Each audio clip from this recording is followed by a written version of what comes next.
Good evening and welcome. I am Amarachi Ubani. Tonight, residents of communities along the Lagos-Ogun riverbank count their losses as several are rendered homeless following massive floods.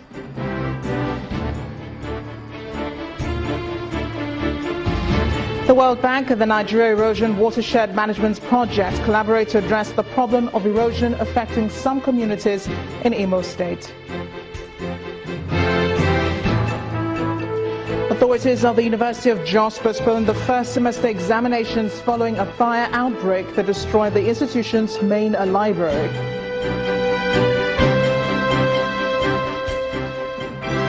And the second debate between U.S. presidential candidates is overshadowed by a skew of attacks on Republican candidate Donald Trump over his obscene remarks about women.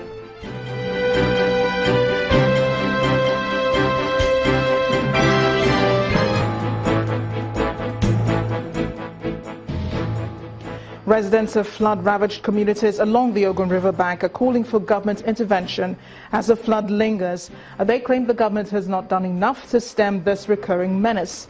In his reaction, the Ogun State Environment Commissioner says that the state was adequately prepared for the incident. In 2014, it was a sorry sight for residents of Isheri North-East State when the resultant flood from the alleged opening of the Onyo Dam ravaged the community. Homes could only be accessed by boat or in certain areas, sports utility vehicles.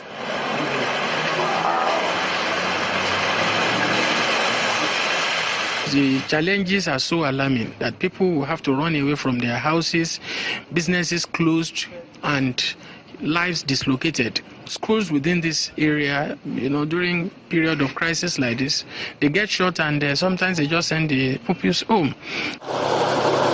2 years after, there is a repeat of that experience.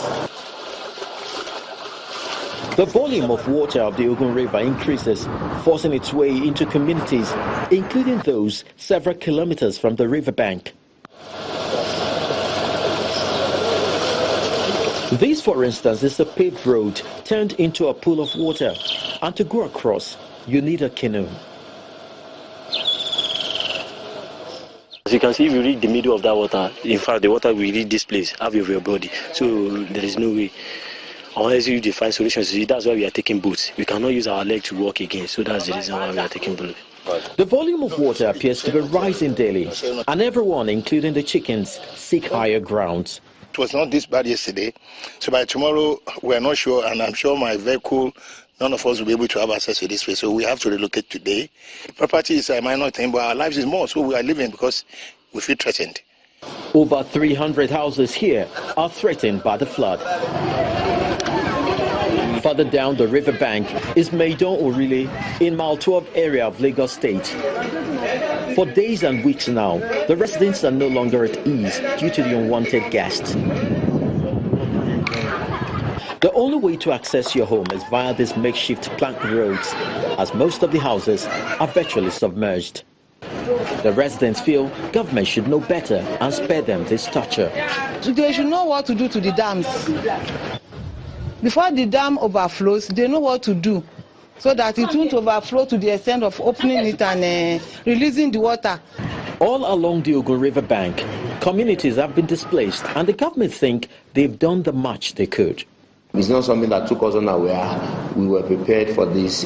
A lot of people were asked to relocate to safeguard loss of life, to relocate from those communities that borders the river, and then to safer grounds until the flooding will subside, because there's nothing you can do to mitigate it anyway.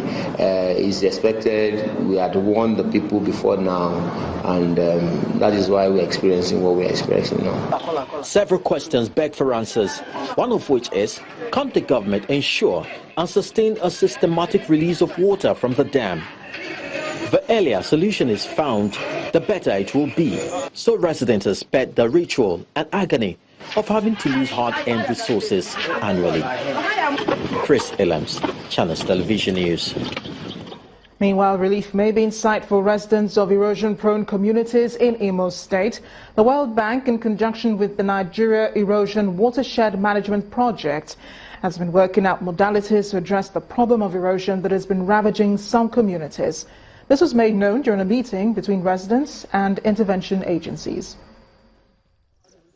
A few months ago, this area in Izinehite, Mbise local government area of Imo State, used to be the site of a dangerous gully erosion. The intervention of the World Bank through the Nigeria Watershed Erosion Management Project is reaping benefits. The gully is gradually being dealt with. Both parties are meeting with the community to intimate them about the level of work done. It is representative of what we have all said. This is an opportunity also for the residents to bear their minds on the work done so far. The ones you have done perfectly is all right, but that livelihood, the interest group, the cottage industry, we want it. That's the major thing that we are expecting. Our perception is that it is our job, it is our want, and we have accepted it, and we make sure we cooperate with the World Bank and see to the success of that job. NUMAP has given its assurances, but it also wants residents to take precautionary measures to prevent further recurrence of gully erosion.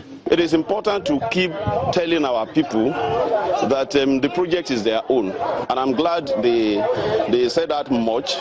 You know, they have to cooperate with the project, with the contractors. They have to ensure that no member of the community sabotages the project by way of, carrying out certain activities that might undermine the project by, for instance, dumping refuse in the drainage. So when all of this stop, we know that we are on the right path. Erosion sites in Idato South, Olu, Idato North and Njaba local government areas are also being tackled, and the people wait with renewed hope to see their land restored. As part of its plans to diversify the nation's economy, the federal government is developing a jatropha value chain. The Minister of Environment, Amina Mohammed, believes the jatropha plants would serve as a viable green alternative to fossil fuels and provide an additional means of livelihood for local communities. She made this known at a forum in Abuja, the Federal Capital Territory. We do want to develop a national strategy for the production, processing and marketing of jatropha for sustainable development. And we want it with a clear monitoring and evaluation framework. All stakeholders have a collective responsibility.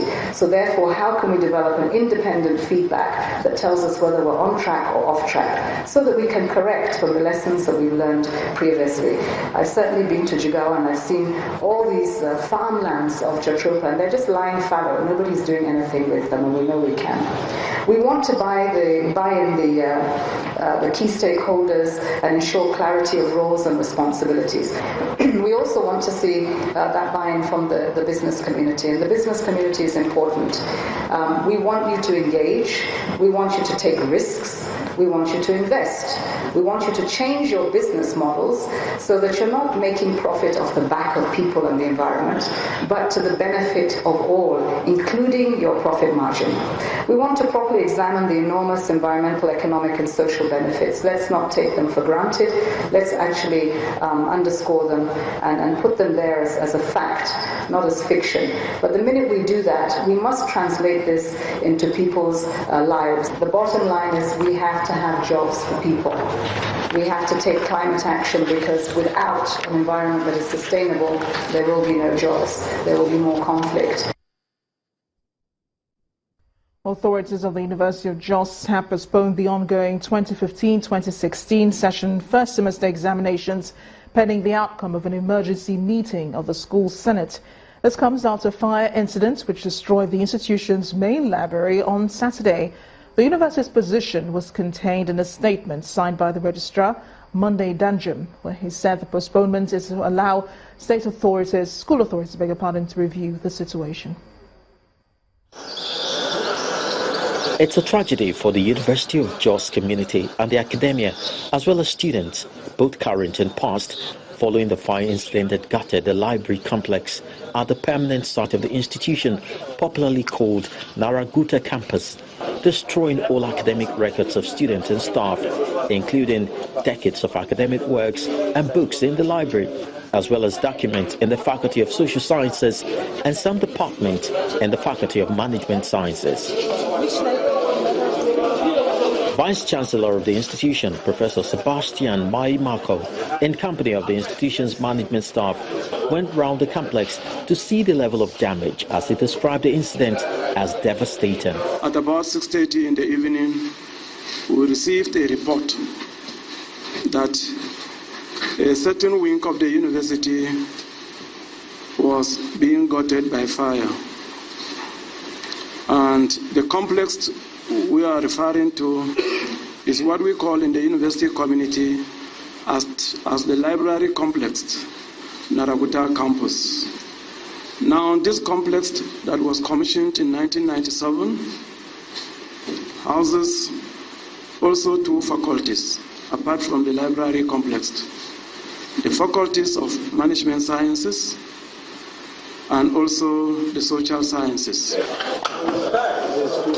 The enormity of the destruction is aptly captured by a professor in the Sociology department, which was also affected with decades of academic works destroyed. We have the Dean's office gone, some departmental office in the management faculty gone. It means our records since 1970s are all gone. With respect to students, with respect to staff, they are all gone. In spite of the spirited efforts of the State Fire Service and the students in putting out the fire, the inferno was too much to handle as it defiled all attempt, which resulted in the destruction of everything on the first floor of the complex. Looking or judging the size of the fire, it was such that they cannot be able to contain. As a result, they decided to send for assistance message to our government house fire station, who turned out promptly, and the Bukuru fire station as well. And they came in collaboration with other fire units, the Air Force and the rest of them. And even the Jos University, their water tanker was equally used. That, of course, gave us enough volume of water to have so contained the fire.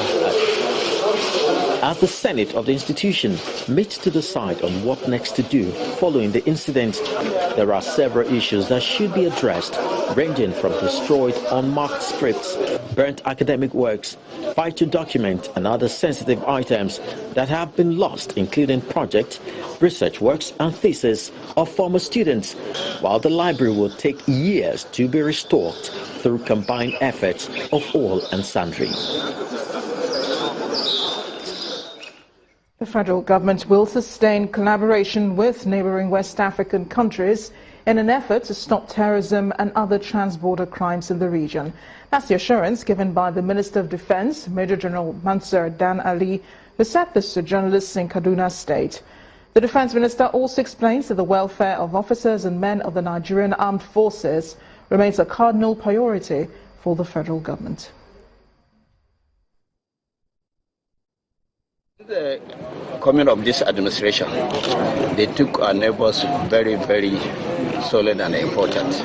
If you remember the visit of Mr. President, he went around through all the neighboring countries, including Niger, Cameroon, Chad, and Benin Republic. This is to intensify the laboriousness of the present administration. And that partnership is what we are talking about. This will enhance our armed forces capability because the multi-joint task force that is now in being is working together across all the countries. And similar countries are also copying from that. Niger, Mali, and other countries are also trying to get such unified armed forces. In part two, after the break, our special focus tonight will be on the clampdown on some judges by the Department of State Services.